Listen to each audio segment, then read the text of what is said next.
அன்னை தமிழ் பேரால் உங்கள் அனைவருக்கும் அன்பார்ந்த வணக்கம். மீண்டும் தொல்காப்பியத்தை ஒரு மருத்துவ கண்ணோட்டத்திலே பார்க்கின்ற நிகழ்விலே உங்களை சந்திப்பது மகிழ்ச்சி. ஒரு பாடல் 249வது பாடல், இழிவே இயவே அசைவே வறுமை என விழிவு இல் கொள்கை அழுகை நான்கே. அடுத்து வருகின்ற பாடல் 250வது பாடல், மூப்பே பிணியே வருத்தம் மேன்மையோடு யாப்புற வந்த இழிவரல் நான்கே.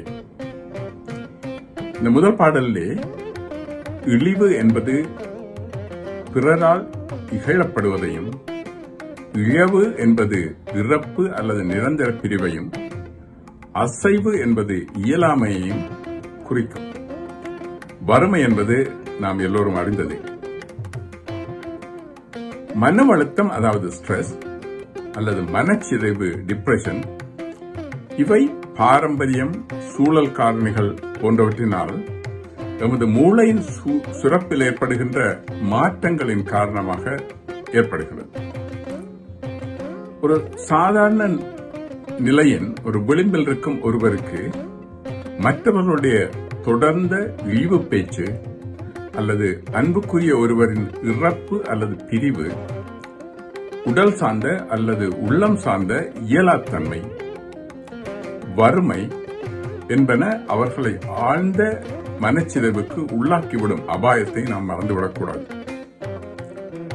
அடுத்த பாடலில் வருகின்ற மூப்பு என்பது முதுமையையும், பிணி என்பது சல்லரோகம் அதாவது டயபிட்டிஸ், காசநோய் அல்லது சயரோகம் என்பது டியூபர்குலோசிஸ் அல்லது டிவி, அல்லது கேன்சர் புற்றுநோய் போன்ற பல நீண்டகால நோய்களை குறிக்கும். வருத்தம் என்பது சற்று வேறுபட்டது. இது அதிகமாக உளவியல் சார்ந்த ஒரு தன்மையை குறிக்கும். உதாரணமாக, ஒருவர் ஒரு மருத்துவமனையிலே நீண்டகால சிகிச்சை பெற்ற பின்பு வீட்டுக்கு வருகிறார் என்று வைத்துக் கொள்வோம். அப்பொழுது அவருடன் உதவி பெற்ற ஒரு நெருங்கிய நண்பரோ உறவினரோ அவர் அங்கு வைத்தியசாலையில் இருந்த பொழுது அவரை சந்திக்க போகாமல் இருந்திருந்தால், அவர் சந்திக்க வரவில்லையே என்ற மன உணர்வு, அதை வருத்தம் என்று குறிப்பிடலாம். அல்லது நாங்கள் சிறிய நோய்களில் கூட வருத்தம் என்று குறிப்பிடலாம். ஆனால் இங்கே நாங்கள் இந்த உளவியல் ரீதியான வருத்தத்தை குறிக்கின்றோம்.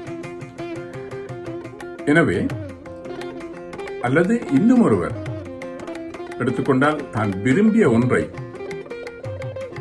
அதாவது தான் மிகவும் இது இப்படி செய்ய வேண்டும், தன்னால் செய்ய முடியாமல் போய்விட்டதே என்ற மன ஏக்கத்தை அல்லது ஆதங்கத்தை குறிக்கும் ஒன்று. இது மென்மை என்று குறிப்பிடப்படும். எனவே இவை எல்லாம் கூட எங்களுக்கு ஒரு மனச்சிதைவை அல்லது மன அழுத்தத்தை உண்டாக்கக்கூடியவை. ஆகவே இவற்றையெல்லாம் நாம் உணர்ந்து செயல்படும் போது நாங்கள் மற்றவர்களுக்கு உதவக்கூடியதாக இருக்கும். குறிப்பாக ஏதாவது நோயினால் பாதிக்கப்பட்டவர்களை நாங்கள் பராமரிப்பவர்களாக இருந்தால், எங்களுக்கு இவற்றை நாங்கள் உணர்ந்து கொள்வதன் மூலம் அவர்களை பராமரிப்பதற்கு, அன்போடு பராமரிப்பதற்கு, அவர்களுடைய மனச்சுமை இறக்குவதற்கு எங்களுக்கு உதவியாக இருக்கும்.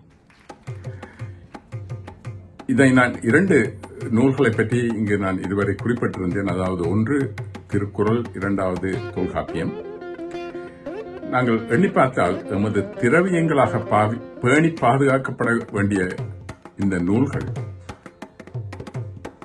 எவ்வளவோ எங்களுக்கு அறிவுரைகளை வழங்கி இருக்கின்றன. எனவே இவற்றிலே சிலவற்றை நான் தெரிந்து எமது நோய்களை பற்றியும், அவற்றின் காரணிகள் பற்றியும், அவற்றிற்கான தீர்வுக்கான வாய்ப்புகள் பற்றியும் எனது அறிவு கட்டிய தகவல்களை உங்களுடன் பகிர்ந்துள்ளேன். இவை பயனுள்ளதாக அமைந்தால் மகிழ்ச்சி. எமது மொழியின் சிறப்புக்கும் பண்பாட்டின் வளர்ச்சிக்கும் அடித்தளமாக அமைந்துள்ளவை இந்த தொல்காப்பியம், திருக்குறள் போன்ற அரிய நூல்கள்.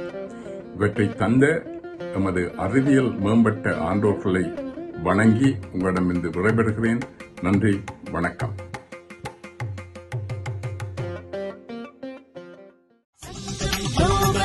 இது சங்கம்